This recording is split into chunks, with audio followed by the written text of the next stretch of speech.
Storytime with Lana. That's me, Lana. Presents Anabelle's Letters. A little bit of poetry from Miss Cierra.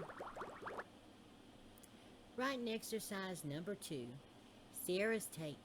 15 words. Gravity, embarrassed, box, hotel, toes, gay, treacherous, Irish, irrefutable, bed, proceed, fairytale, putty, extravagant, and blister. The genre was romance and the sub was horror. Cierra had, and I did, 1 hour time limit. I had the same words, but my genre and subgenre was historical fairy tale, and we won't worry about my story this time. It didn't hold a candle to what came out of Sierra's noggin. Written in letters, poetry, come on. Her creativity surpassed my story by a mile. Here we go.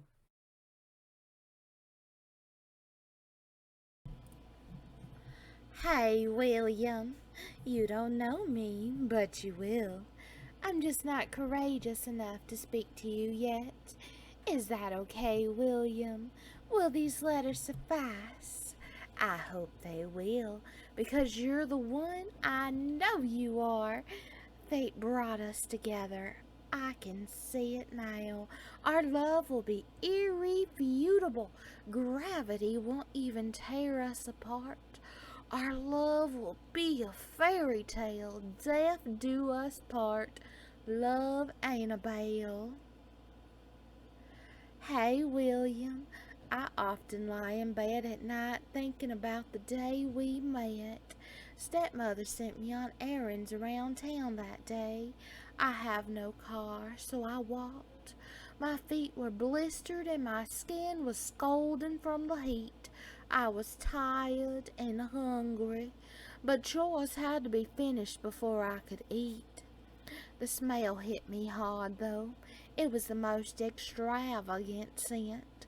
I knew I shouldn't, but the aroma called to me. It lured me with its tasty song. I don't regret forgetting to pick up Stepmother's dry cleaning that day. She gave me 10 lashes and locked me in the damp basement that night. But it was worth it because I got to meet you. The scent came from your bakery. I only stepped through the door. You were standing there, baking pies and kneading dough, and as destiny prevailed, we locked eyes at the same time. You gave me the most stunning smile. You stole the air from my lungs. You stole my heart right then and there. I know this is a little too soon, but I want you to know, William, I love you. Anabelle. Hey, William. The time I heard your Irish accent, I melted. My cheeks pinkened with an embarrassed blush, and my toes curled with anticipation. All you said was, "Hello, can I help you?" Just a few words to turn my existence to putty. I ran away. But in my defense, you scare me. Love is scary. However, one day soon I'll speak back. I promise. Love, Anabelle. Hey, William. I finally talked. Wasn't it wonderful? I said, "Hello, William." You were a little stunned that I knew your name, but that's okay. I know everything about you, William. A princess needs to know her prince. I then proceeded to ask if you'd teach me how to bake. You said yes, of course. There really wasn't another answer. How can you deny your fated love? Thank you, William, for being so kind to me. Love, Anabelle. Hey, William. You've been acting weird. Your smiles have slowly disappeared. I can tell you're anxious when I'm around, a little frightened when I'm in town. I think I know what it is. You're scared to let fate take course, but that's okay. I'll be the brave one this time. I plan on kissing you at the ball. Don't worry, I won't wear these ragged clothes. I sewed a dress just for you, your favorite color. It's blue. A stroke of midnight will seal our love for all time. Love, Anabelle. Hey, William. Tonight's the ball. I sent you an apple pie that I made myself, thanks to you, with a letter detailing where to pick me up. But, William, you never showed. So I walked to your house. I saw you there with a friend. You were smiling and happy and made my heart pound. I hope you won't be mad, but when you and your friend started walking down the street, I followed quietly behind.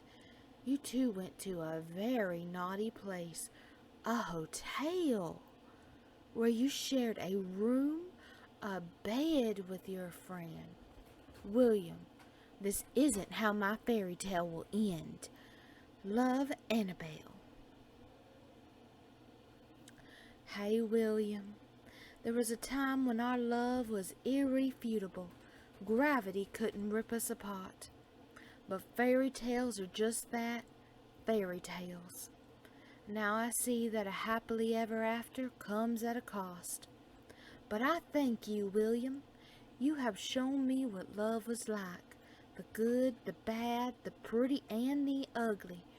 As I lie here next to you in this cold box in the ground, as my breathing slowly withers away, like yours did when I slipped you a piece of pie, I can still hear you utter those 3 treacherous words. I am gay. No, William, you're not. You're not gay.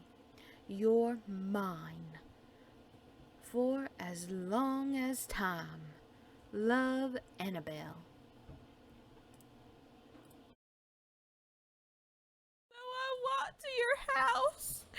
I saw you there with a friend. You were smiling and happy. It made my heart pound, William. Well, there's bugs when you was walking. I hope you won't be mad. But when you and your friend started walking down the street, I followed quietly behind. You little stalker. Shh.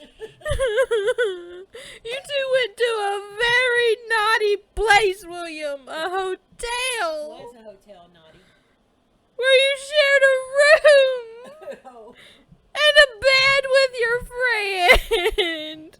But William, this isn't how my fairy tale will end.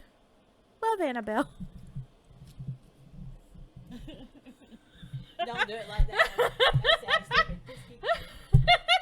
Just keep going. Do it in another voice on that last line. Last one. What voice? Is it the last verse? Yeah. The scary, the creature from Lord of the Rings. Hey, William.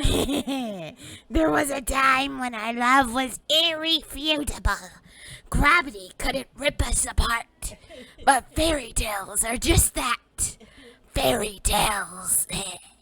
Now I see that a happily ever after comes at a cost.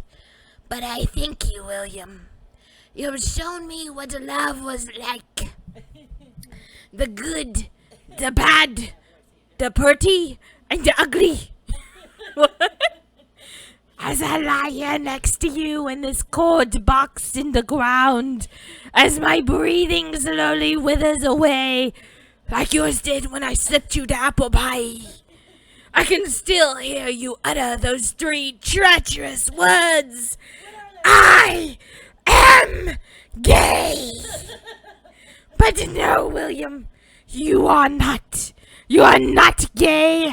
You're mine, my precious. For as long as time, I love Anabelle. You're such an idiot.